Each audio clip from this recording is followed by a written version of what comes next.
भगवान विष्णु भी मन ही मन मां भगवती का स्मरण करते हैं और कहते हैं, और जैसे ही मां भगवती का स्मरण करते हैं और मन ही मन भगवान आदि शक्ति मां जगत जननी का चिंतन करते हैं और कहते हैं, एक बार मां आ जाओ, फिर आके चले जाना, एक बार आ जाओ, फिर आके चले जाना, एक बार मां आ जाओ, फिर आके चले जाना, एक बार आ जाओ, फिर आके चले जाना, हम जाने नहीं देंगे, हम जाने नहीं देंगे, हम जाने नहीं देंगे, हम जाने नहीं देंगे, तुम जाके तो दिखलाना, एक बार मां जाओ, फिर आके चले जाना, एक बार आ जाओ, फिर आके चले जाना, एक बार मां जाओ, फिर आगे चले जाना, एक बार आ जाओ, फिर आके चले जाना,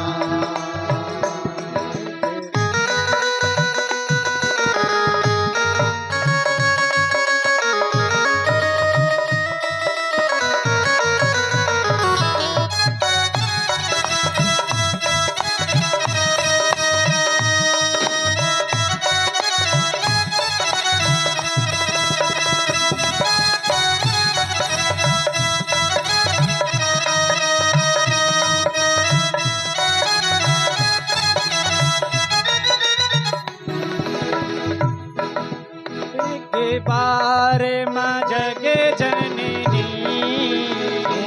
एक बार मां जग जननी, मुझे राह दिखा जाओ, एक बार मां जग जननी, मुझे राह दिखा जाओ, फिर राह दिखा कर मां बदला के चले जाना, फिर राह दिखा कर दिखाल चले जाना, एक बार आ जाओ, फिर आगे चले जाना, एक बार आ जाओ, फिर आके चले जाना,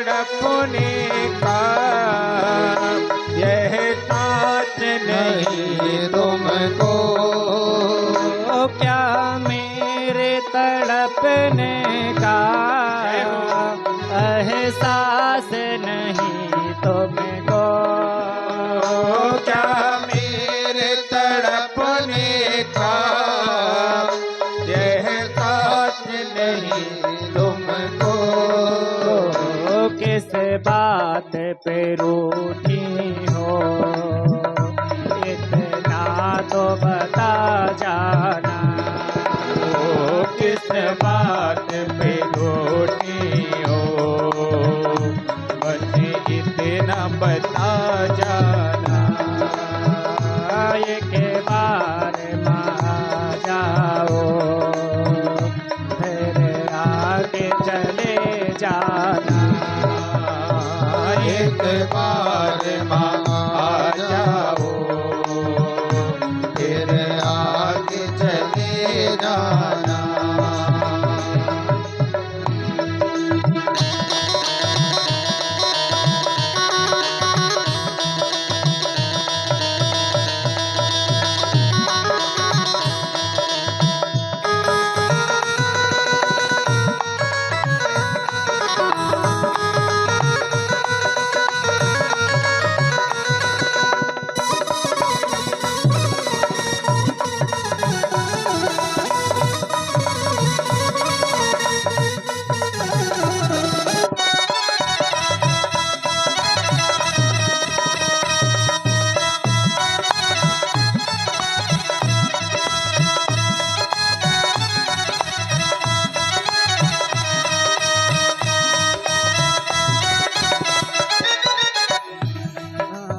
अखियां मेरी रोती माँ अखियां मेरी रोती माँ ये धीरे बंधा जाओ अखियाँ मेरी रोती माँ इन्हें धीरे बधा जाओ अखियां मेरी रोती माँ इन्हें धीरे बंधा जाओ अखियाँ मेरी रोती माँ इन्हें धीरे बधा जाओ मझधार में नैया है मझधार में नैया है ये पार लगा जाना ओ मझधार में नैया है इसे पार लगा जाना एक बार माया जाओ जय हो फिर आगे चले जाना एक बार माया जाओ फिर आगे चले जाना एक बार माया जाओ फिर आगे चले जाओ एक बार माया जाओ फिर आगे चले जाना एक बार माया जाओ फिर आगे चले जाना चले बार माया जाओ फिर आगे चले जाना। बोलिए जगत जननी मातु की जय हो। जब भगवान ने इस प्रकार से मां शक्ति का ध्यान किया बोले हे शक्ति स्वरूपा हे मां एक बार आकर के मुझे राह दिखा दो क्यों बोले यदि रास्ता नहीं मिला तो ये जाने कब तक लड़ते रहेंगे बड़ा भारी बल है इनमें क्योंकि 5000 वर्षों तक युद्ध करते करते मेरी नस नस ढीली हो गई है जब नस नस ढीली हो गई, क्योंकि जब तक हमारे शरीर में क्षमता रहती है तब तक तो हम अपने बल पर लड़ते हैं, अपने बल पर कार्य करते हैं। जब लगता है कि नहीं अब हम असहाय हैं, कृपा करो हे मां। और जो बालक है, यदि बालक को कोई भी चोट लगती है, बालक तो ठीक है, हम सबको भी यदि कोई चोट लगती है तो सबसे पहला जो शब्द निकलता है तो क्या निकलता है? माँ। कल हे माँ निकलता ना।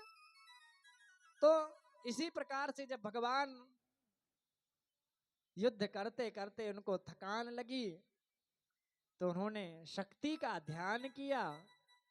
तब माँ शक्ति ने आकर के मधु कैटभ को मोहित किया,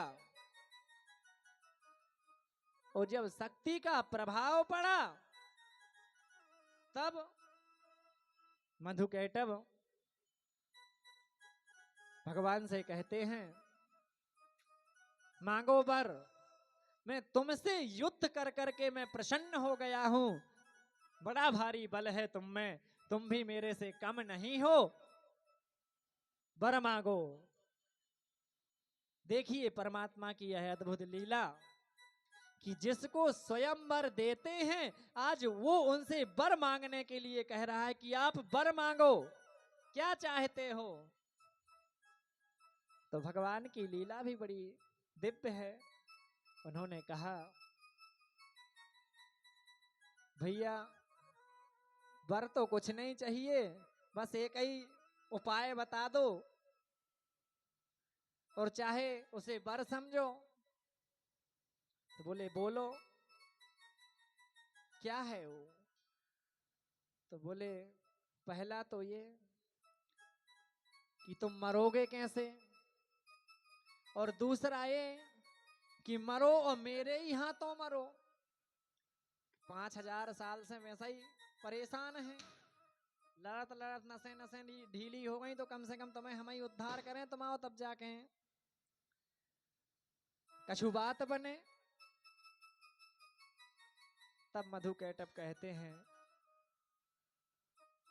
क्योंकि जो आसुरी प्रवृत्तियां हैं अपने वचन की बड़ी पक्की होती हैं, इनका शर कट जाए पर ये अपनी बात से नहीं मुकरेंगे। हमने कहा ठीक है, हमने कहा कि मैं प्रसन्न हूं, मांगो, और आपने मांगा मेरी मृत्यु का कारण और अपने हाथ से मारना चाहते हो। तो बोले हे जनार्दन, उस समय की जो स्थिति थी तो ये पूरी पृथ्वी जलमग्न थी, प्रलय काल था। वहां सिर्फ ब्रह्मा जी, विष्णु जी और वह मधु कैटभ और भगवान भोलेनाथ ध्यानस्थ थे। तो बोले मुझे ऐसी जगह पर मारना जहां जल ना हो, जल विहीन जगह पर मुझे मार दो, कोई टेंशन नहीं है, कोई परेशानी नहीं है। बोले ठीक है, जैसा तुम चाहते हो वैसा ही होगा। इस प्रकार से भगवान ने उन्हें वर दिया और अपने विराट स्वरूप को भगवान ने बढ़ाया, और विराट स्वरूप को बढ़ाया, अपनी जंघा को थोड़ी सा ऊपर किया, और जैसे ही जंघा को ऊपर किया, भगवान विराट स्वरूप का, जो भगवान का विराट स्वरूप था, तो वह जंघा ऐसे प्रतीत होती थी मानो यह सारा ब्रह्मांड, यह पृथ्वी के समान अनंत दिखाई देने लगी। तो मधु कैटभ से भगवान कहते हैं, ये जगह ठीक है। बोले हाँ प्रभु ठीक है। और इस प्रकार से अपनी जंघा पर मधु कैटभ का भगवान ने उद्धार किया और ब्रह्मा जी को शोक से मुक्त किया। जब मधुकैटभ का उद्धार हो गया, ब्रह्मा जी दौड़े दौड़े आए, बोले प्रभु ये तो ठीक है, राक्षसों से तो जो है मुक्ति मिली, अब जो है प्राणों में प्राण आए, कहते ना जी में जी आ गओ, नहीं बोले अब प्राणों में प्राण आए हैं, नहीं तो लगता था ये क्या करेंगे। बोले अब प्रभु आपसे एक प्रश्न और है मेरा। बोले बताइए। बोले प्रत्येक जीव का, प्रत्येक जब हम कोई भी चीज बनाते हैं या किसी को प्रकट करते हैं तो उसका एक कारण होता है। भाई हमें इससे एक कार्य लेना है कि हमारे इस काम आएगा। मुझे प्रकट करने का, मुझे उत्पन्न करने का कारण क्या है, मुझे काम क्या है।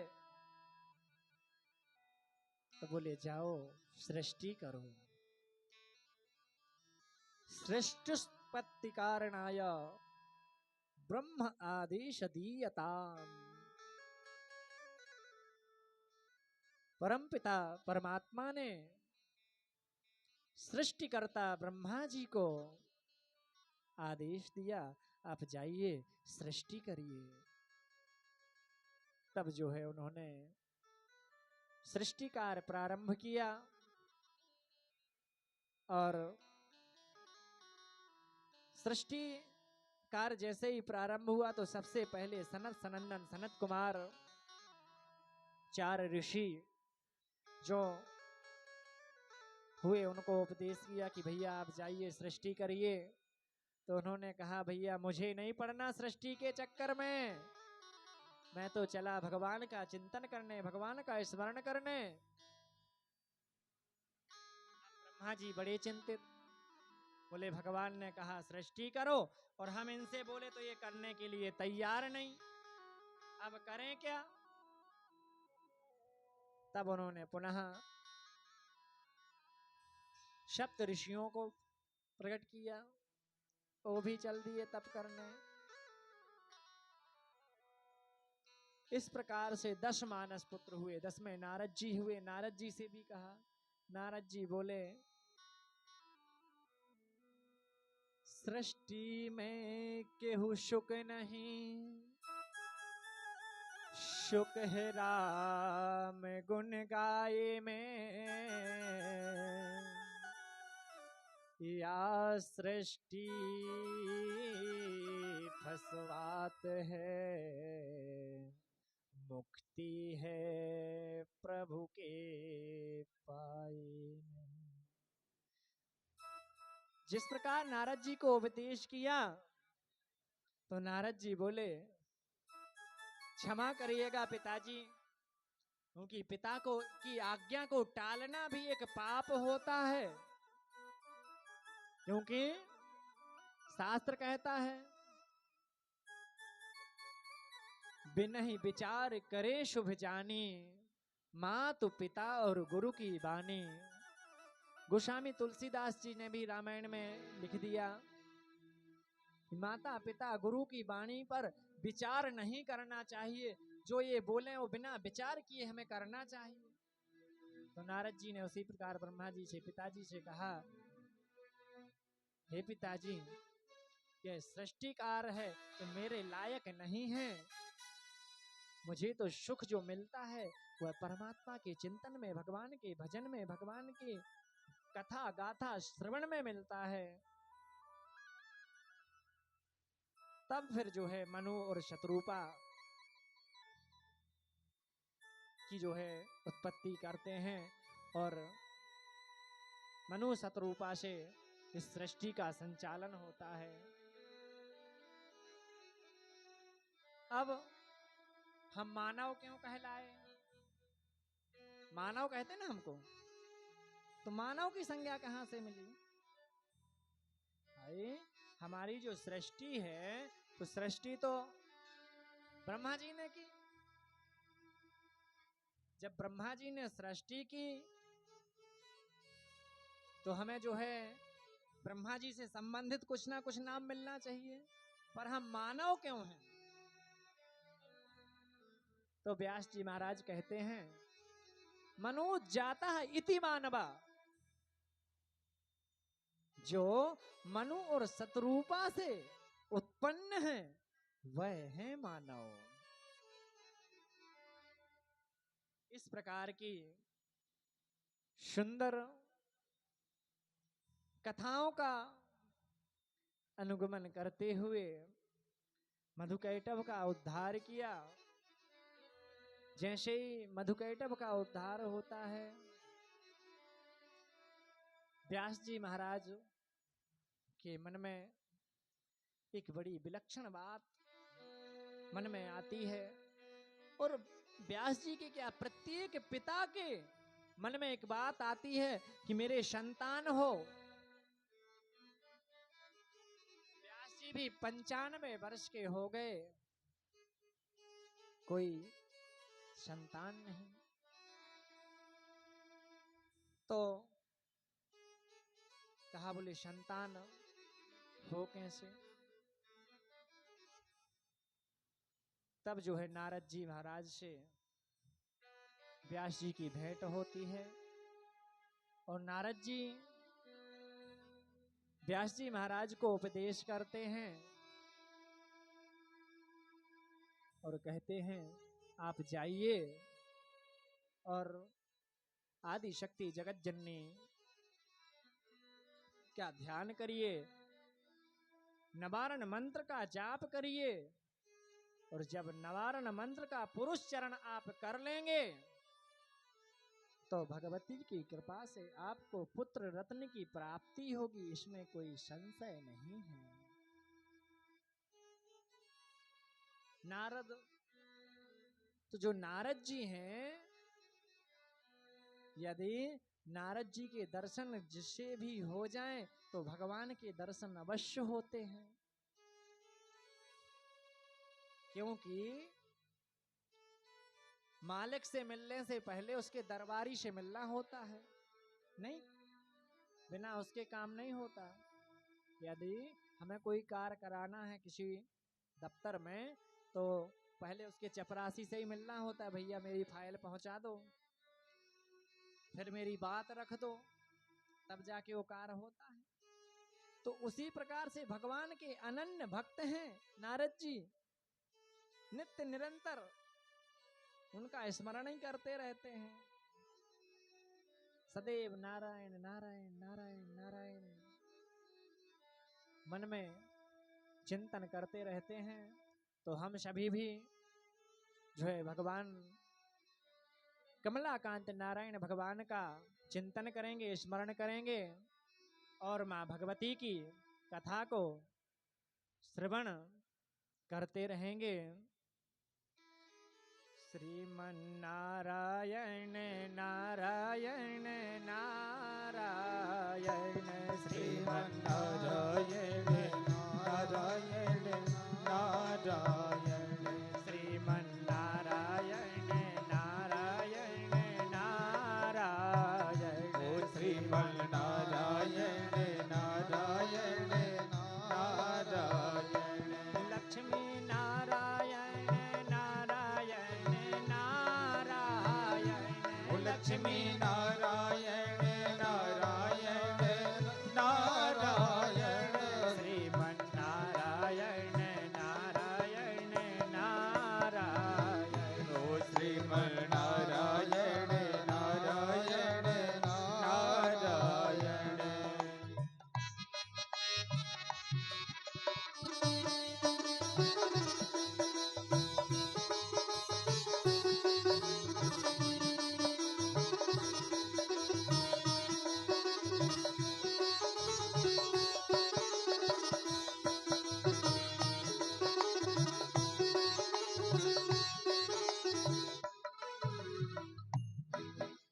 राम नारायण नारायण नारायण, राम नारायण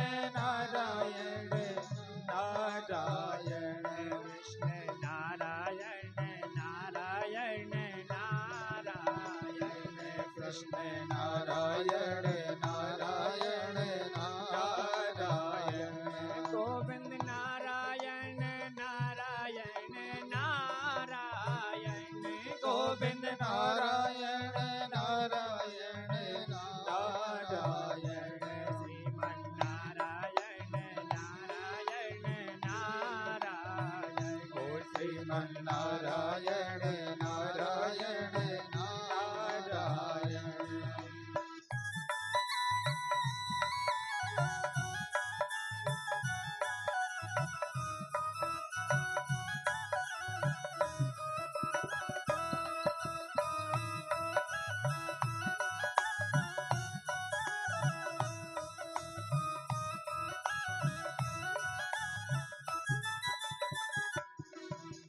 माधव नारायण नारायण नारायण माधव नारायण नारायण नारायण जल में नारायण नारायण नारायण जल में नारायण नारायण नारायण थल में नारायण नारायण नारायण थल में नारायण नारायण नारायण मोहन नारायण नारायण नारायण मोहन नारायण नारायण नारायण श्याम नारायण नारायण नारायण श्याम नारायण नारायण नारायण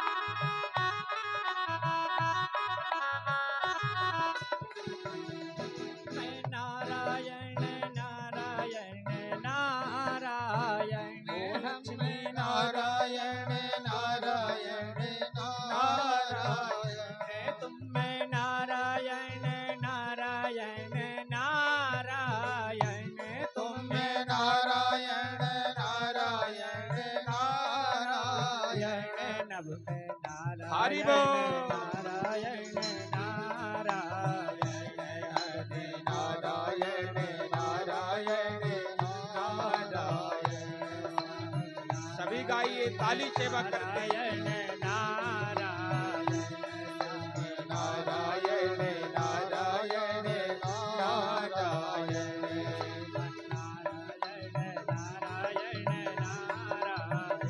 श्रीमन नारायण नारायण नारायण श्रीमन नारायण नारायण नारायण बज बज नारायण नारायण नारायण लक्ष्मी नारायण भगवान की जय हो। जैसे नारद जी महाराज व्यास जी से भेंट होती है, व्यास जी महाराज नारद जी से कहते हैं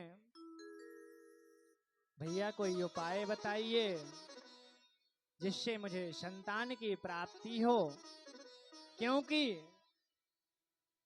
शास्त्र कहता है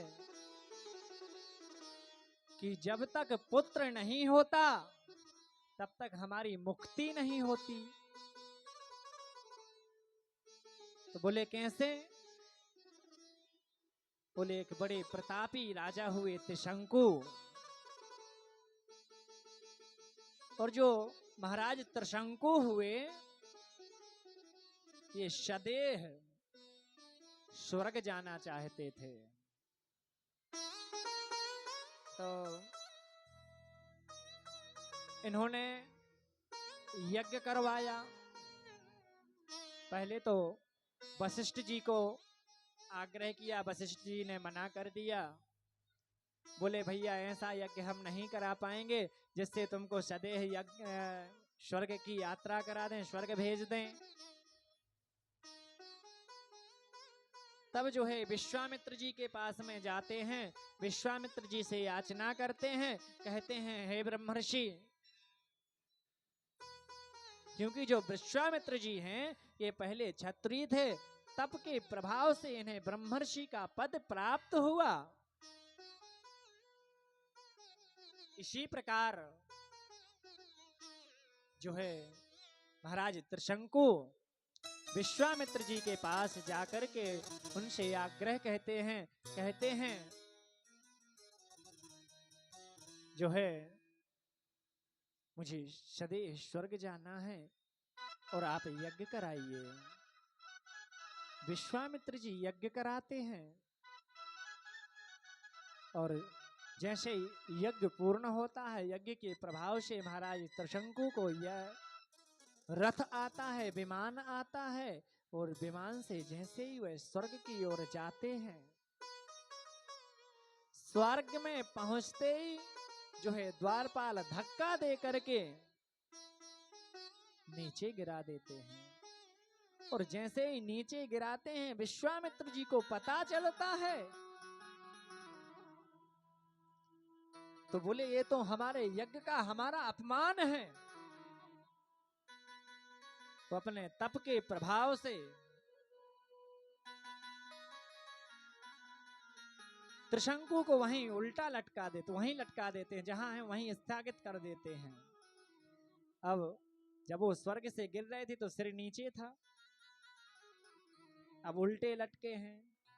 तो जब कोई उल्टा लटकता है तो उसकी लार बड़ी तीव्र गति से नीचे आती है, लार बहुत गिरती है ना।